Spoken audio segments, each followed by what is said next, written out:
Students, good morning and welcome to Bind EduTech.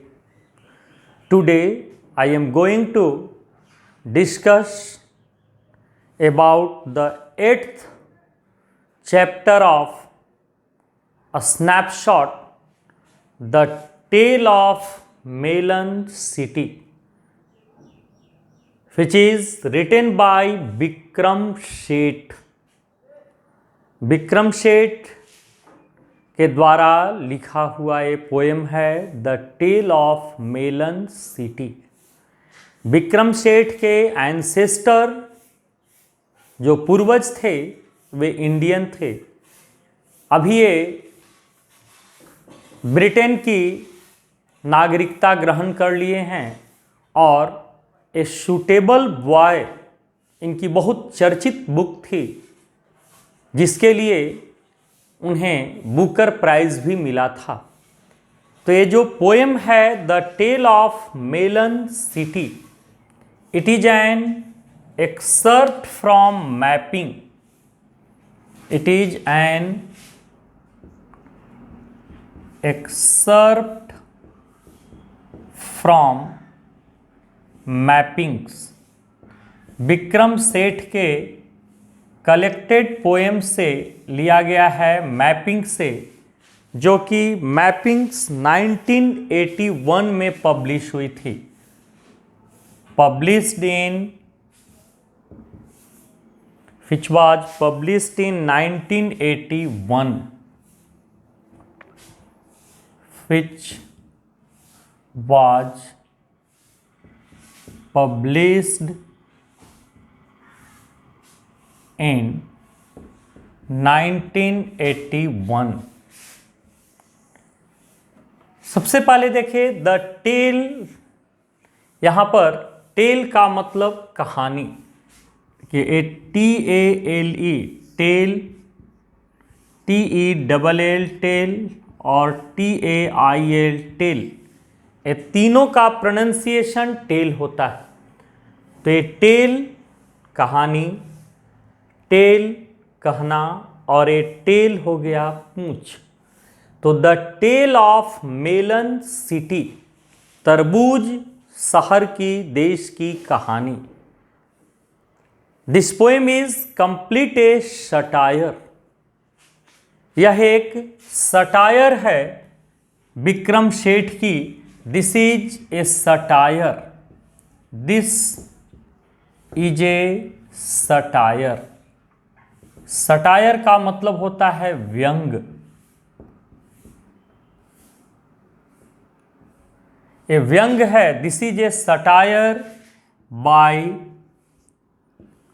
Vikram Seth कि यह एक व्यंग है, सटायर है, जिसमें कहा गया जिस शहर के बारे में कि the king of the city, satire by Vikram Seth, the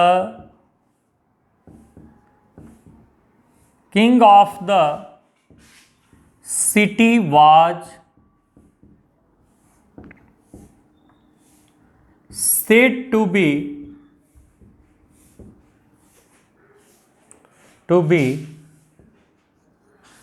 just and placid। कहा तो गया कि उस शहर का जो शासक था, रूलर, किंग जो था, who was just and Placid. Just का मतलब जस्टिस लविंग, न्याय प्रिय, जस्टिस लविंग, और प्लेसिड मतलब पीस लविंग।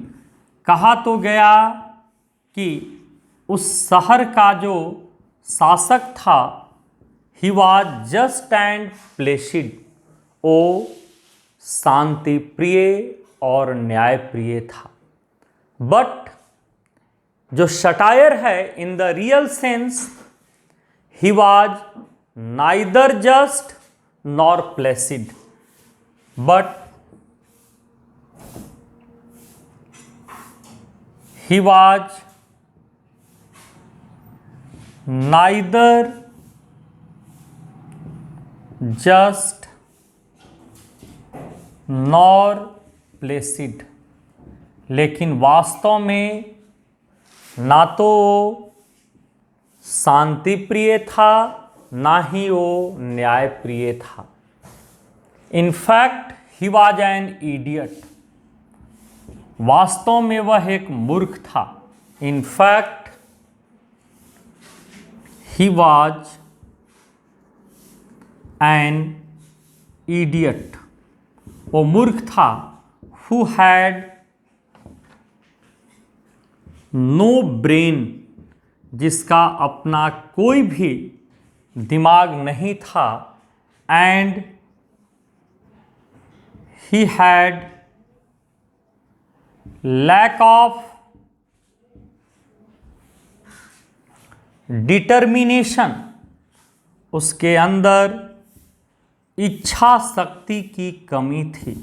डिटर्मिनेशन, वो अपने निर्णय पर अडिग नहीं रह पाता था।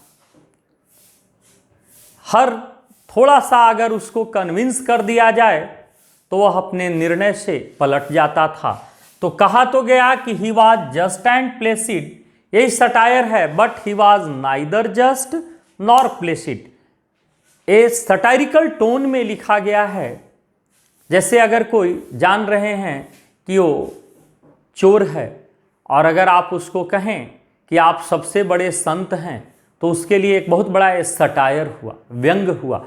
तो कहा गया कि उस शहर का जो रूलर शासक किंग था, he was just and placid, लेकिन रियलिटी में in real sense he was neither just nor Placid.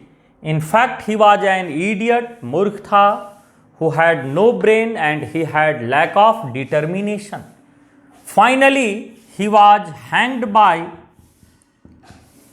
Finally he was hanged by his royal decree, और अंत में अपने ही राज्यादेश के द्वारा उसको फांसी दे दी जाती है। अब देखिए कितनी बड़ी विडंबना है कि जो दूसरे को फांसी देने का आदेश जारी कर सकता है, उसके अंदर पावर है दूसरे की फांसी की सजा को माफ करने का, और वो शासक स्वयं अपने ही आदेश से उसको फांसी की सजा हो जाती। तो एक बहुत बड़ी आयरनी भी है वहाँ पर इसको, कि उस राजा को अपने ही आदेश से, रॉयल डिक्री, राज्यादेश से फांसी हो जाती है। एंड ड्यू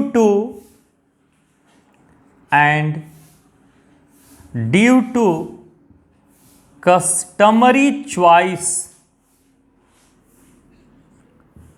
चुनने की परंपरा के कारण, and due to customary choice, the custom of choosing is known as customary choice. Due to customary choice, a melon became the king of that city, king of that city। और चुनने की परंपरा के कारण उस शहर का राजा एक तरबूज बन जाता है। तो यू कैन जस्ट इमेजिन कि अगर जहां का शासक तरबूज हो जाए तो क्या कंडीशन उत्पन्न हो सकते हैं। कोई कंडीशन नहीं, वहां पर क्या हो जाएगा, एनार्की, अराजकता की स्थिति, कोई रूल और रेगुलेशन नहीं कायम रह सकते। तो इस जो पोएम का हम लोग देखेंगे कि उस शहर में राजा चुनने की क्या परंपरा थी और किन परिस्थितियों में, in which circumstances a melon became the king of that city, किन परिस्थितियों में उस शहर का जो राजा है वह एक तरबूज बन जाता है। बिकम एंड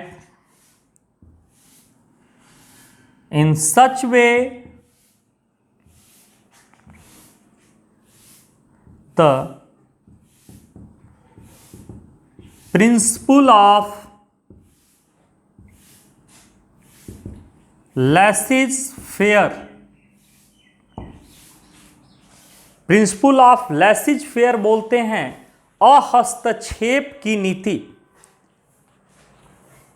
जिसमें किसी के भी कामों में कोई अगर हस्तक्षेप न करे तो उसको लेसिज fair, principal of laissez fair, इसको बोलते हैं the principle of not interference, किसी के भी कामों में कोई दखल अंदाजी न करने का सिद्धांत, principle of laissez faire was established there.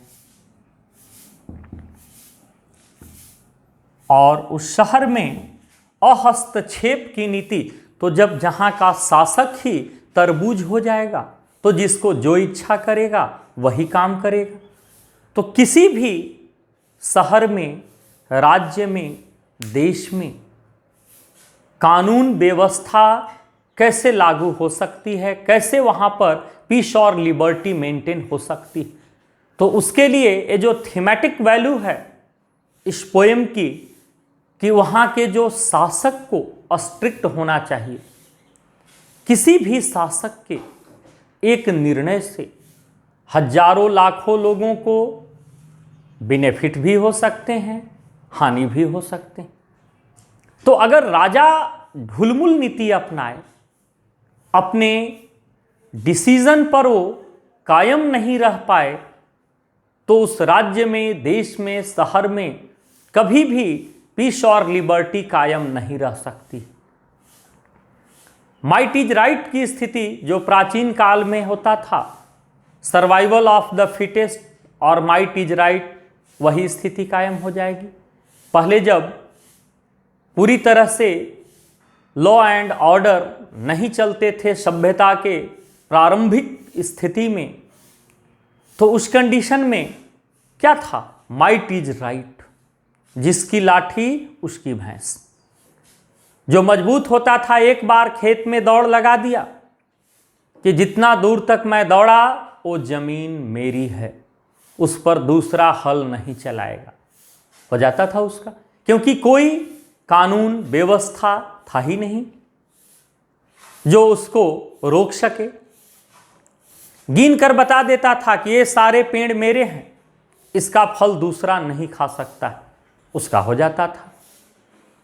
लेकिन आज के कंडीशन में अगर आप देखें तो अगर आप 5 करोड़ रुपए लगा करके घर बनाए हैं और दूसरा कोई आए और बोले 2 झाप देकर आपसे मजबूत कि यहाँ से निकलो, ये मेरा हुआ, तो उसके लिए कानून है, उसके लिए न्यायपालिका है, कार्यपालिका, विधायिका, लेजिस्लेटिव, जुडिशियरी, एग्जीक्यूटिव, सारी चीज़ें हैं। लेकिन आप इमेजिन कीजिए कि जहाँ का राजा ही अगर तरबूज हो जाए तो क्या होगा? अंधेर नगरी चौपट राजा वाली स्थिति, टकेसर भाजी टकेसर खाजा, वही कंडीशन हो जाएगा। तो इस पोएम में जो थीमेटिक वैल्यू है बताया तो गया कि उस शहर का जो राजा था he was just and Placid, कहा गया उसको, और एक सटायर है कि वो शांति प्रिय था और न्यायप्रिय था। लेकिन इन the real sense he was neither just nor Placid, ना ही वो शांति प्रिय और ना ही न्यायप्रिय था। In fact he was an idiot. हम लोग देखेंगे पोएम में कि कैसे वो एक महान मूर्ख था और उसके अपने ही जो है निर्णय से किस तरह से उस राजा को फांसी की सजा हो जाती। राजा के मौत के बाद वहां राजा चुनने की क्या परंपरा थी, अजीब तरह की परंपरा, और उस परंपरा के कारण तरबूज ही उस शहर का राजा हो जाता है। और यही कमेंट है कि जहां पर का राजा ही अगर तरबूज हो जाए तो एनार्की वुड बी प्रिवेल्ड, वहां पर अराजकता की स्थिति, जंगल राज, गुंडा राज कायम हो जाएगा। जिसको जो इच्छा करेगा वही करेगा। तो अब हम लोग इस पोएम को लाइन बाय लाइन एक्सप्लेन करेंगे, साथ में उसके क्वेश्चन आंसर को भी। तो जहां से ये पोएम स्टार्ट हो रही है, कह रहा है कि आफ्टर इदरिस शाह, जिस राजा के बारे में कहा गया कि he was just and Placid, उससे पहले वहां का राजा इदरिस शाह था। उसके बाद वो राजा बना जिसके बारे में ये कहा गया। देखिए, आफ्टर इदरिस शाह, जिस राजा के बारे में हम लोग पढ़ने जा रहे हैं कि he was just and Placid, उससे पहले उस शहर का राजा इदरिस शाह था। कहा गया कि in the city of which I sing, Vikram Seth कह रहे हैं कि जिस शहर के बारे में, in the city of which I sing, in the city of which I सिंग,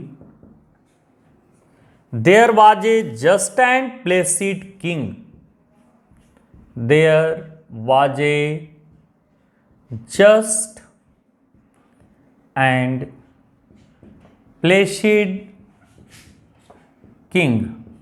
अब सिंग और किंग एक राइमिंग स्कीम में है। कह रहे हैं कि in the city of which I sing, तो यहां पर गा नहीं रहे हैं, हम लोग को बता रहे हैं वो कि जिस शहर के बारे में मैं आपको बताने जा रहा हूं, वहां का जो राजा था, there was a just and placid king. अभी हम लोग इंट्रोडक्शन में एक्सप्लेन किए, जस्ट मीन्स जस्टिस लविंग, न्याय प्रिय, और प्लेसिड मीन्स पीस लविंग, शांति प्रिय। वहां का जो राजा था वो न्याय प्रिय भी था और शांति प्रिय भी था। The king proclaimed, the king proclaimed, the king proclaimed an ark should be constructed, ark should be constructed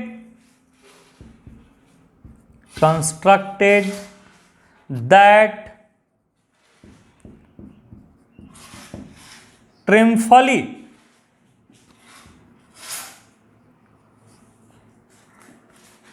would span the major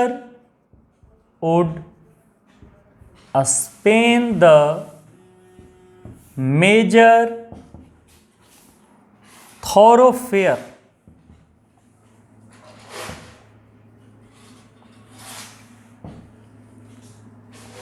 to edify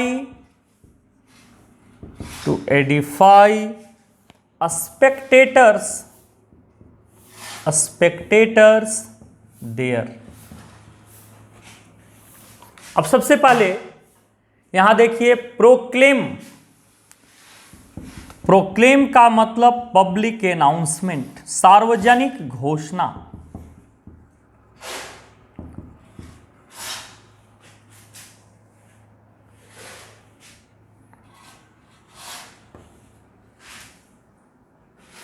public announcement,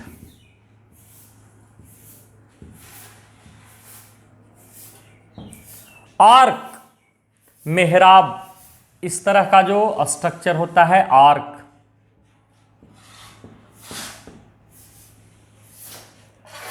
should be constructed that triumphally, यहां पर जो word आया triumphally, as sign of victory, विजय चिन्ह के रूप में, symbol of victory या sign of victory, that triumphally would span the major thoroughfare. Major thoroughfare means main chowk. मुख्य चौराहे पर, major thoroughfare, to edify, edify means to encourage, उत्साह बढ़ाने के लिए, स्पेक्टेटर्स,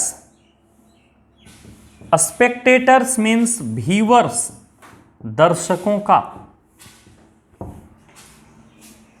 पहले इसमें हम लोग वर्ड देखें तो फिर से देखिए, just means justice loving, Placid means peace loving, न्यायप्रिय, शांति प्रिय, प्रोक्लेम्ड, सार्वजनिक घोषणा किया, आर्क, मेहराब का निर्माण किया जाए, ट्रिम्फली मतलब साइन ऑफ विक्ट्री, विजय चिन्ह के रूप में, मेजर थॉरोफेयर, मेन चौक पर, शहर के मुख्य द्वार पर, to edify means to encourage, spectator मतलब व्यूअर।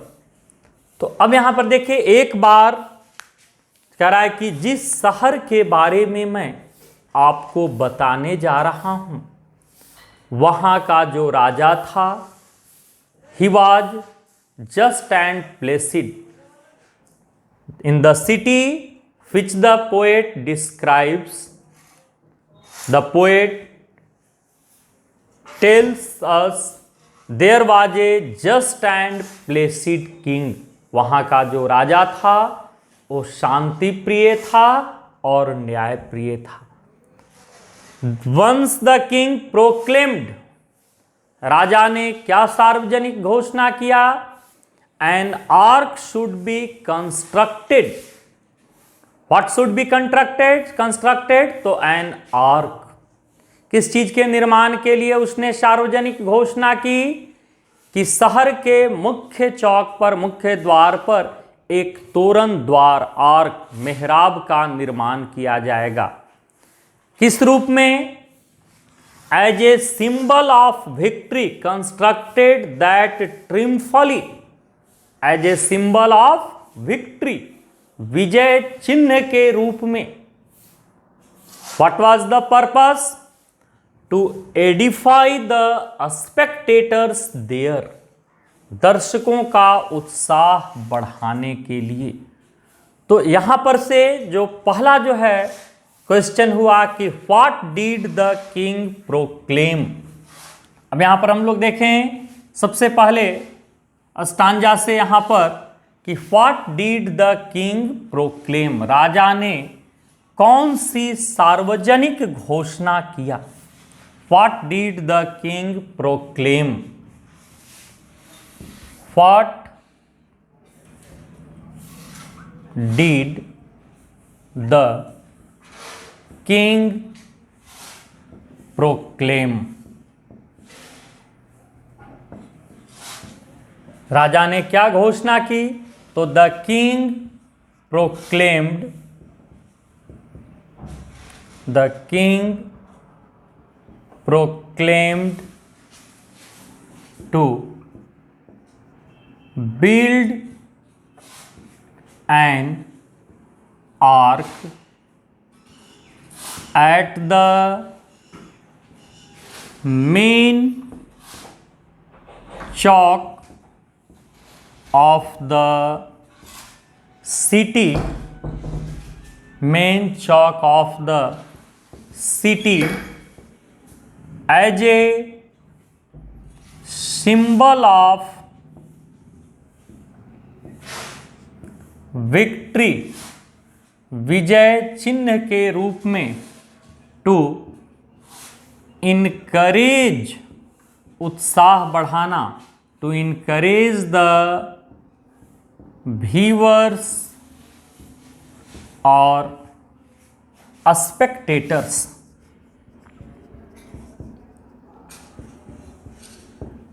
राजा ने सार्वजनिक घोषणा किया कि शहर के मुख्य चौराहे पर विजय चिन्ह के रूप में दर्शकों का उत्साह बढ़ाने के लिए एक तोरण द्वार का निर्माण किया जाए विजय चिन्ह के रूप में।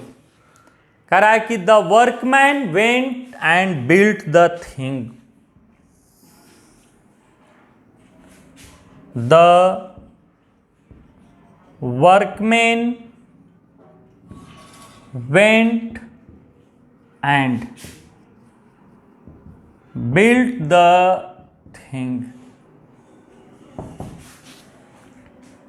They did so since he was the king. They did so since he was the king.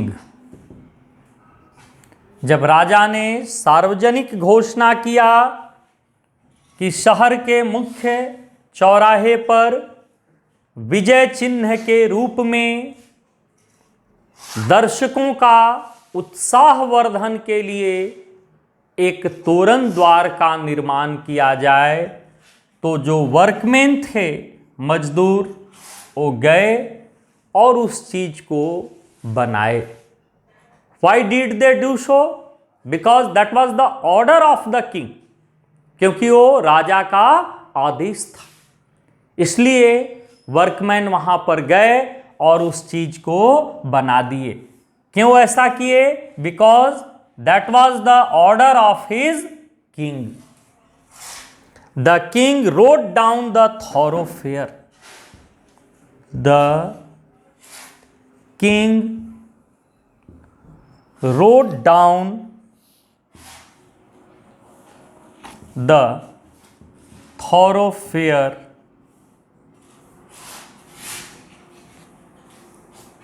to edify spectators there. To edify spectators there. राजा एक दिन स्वयं रथ पर सवार होकर और दर्शकों का उत्साहवर्धन करने के लिए जब उस तोरण द्वार से गुजर रहा था, तभी एक घटना घट जाती है। देखिए वो घटना क्या थी। जैसे ही राजा जब उस थॉरोफेयर से क्रॉस कर रहा था, under the arc he lost his crown. जैसे ही राजा वहां से गुजर रहा था, तो under the arc he lost his crown. The ark was built. The ark was built too low. A frown. अब यहां देखिए, जब राजा दर्शकों का उत्साहवर्धन करने के लिए वहां से गुजर रहा था, तो क्या होता है? His crown collided with the arch. राजा का जो मुकुट था वो इस आर्क से टकरा करके, जब यहां से राजा क्रॉस कर रहा था, तो राजा का जो क्राउन था इस आर्क से टकरा करके और नीचे गिर जाता है। राजा का जो मुकुट का गिरना है वो शुभ संकेत नहीं होता। राजा के सर से मुकुट गिरना बहुत ही अशुभ संकेत माना जाता है, बैड साइन माना जाता है इसको। या तो राजा चले जाते हैं या राज्य ही चला जाता है। हम लोग देखेंगे इस पोएम में। तो when the king was passing through the ark, जब राजा इससे गुजर रहा था आर्क से, तो राजा का जो मुकुट था वो इस आर्क से टकराकर नीचे गिर गया। बहुत छोटी सी घटना हुई थी, लेकिन राजा का जो कहा गया कि वो राजा शांति प्रिय था, लेकिन वो राजा अशांत हो जाता है मुकुट के गिरते ही। और राजा के उस शांति प्रिय चेहरे पर अशांति छा जाती है। तो यहां पर हम लोग देखें कि what happened when the king was passing through the arc. What happened, what happened when the king was passing through the ark।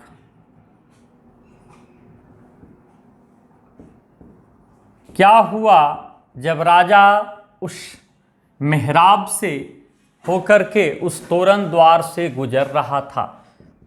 तो when the king was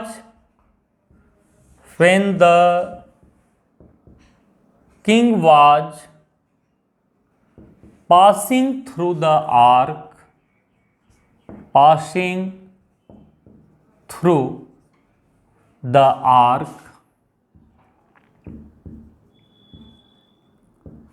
his crown collided with the ark and fell down।